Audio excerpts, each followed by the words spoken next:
to the crisis that humanity is facing, and having interviewed a number of other leaders in the spiritual kind of realm, many of them are also talking about the crisis that's imminent for us all. What can the individual do to weather the storm? Well, first I'll tell you how not to weather the storm. Okay? How not to weather the storm is to do everything you can to make yourself secure, which might mean, cans of food in the basement, and if there's a big crisis, then I'll have enough to eat, even if everybody else doesn't. But what if other people want to take my food? Well, I better get some guns too. And I'm not alone myself. I better get some gold to pay other people to help protect me, right? And is that your ambition, to become a warlord? And also that kind of thinking is really part of the problem. That kind of thinking of me against them, these other people out there separate from me. And besides, it's not going to work.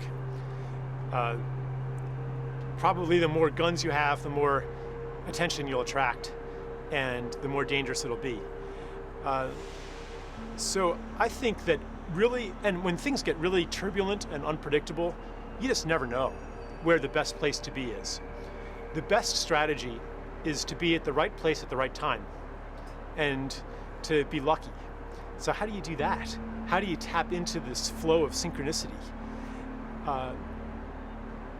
One way to do it, maybe the only way to do it, is to bow into service to something greater than yourself, which is another way of saying to live in the gift. Practically speaking, if you're very generous, if you contribute a lot to your community, then people are going to help you too if you're in need.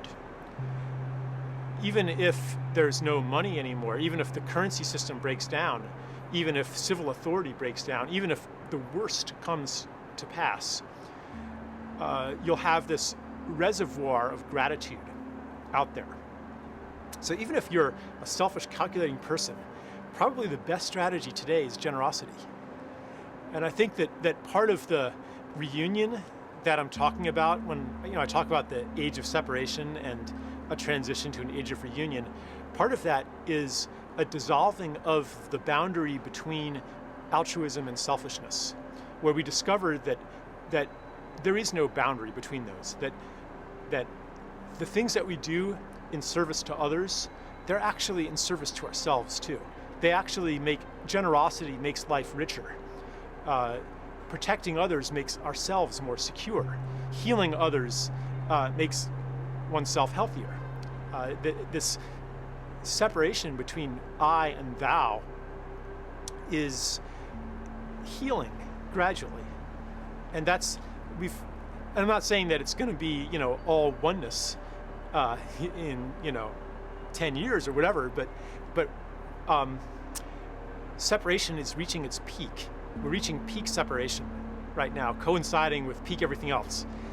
And in our lifetimes, we'll be able to say honestly that, yeah, we've turned the corner.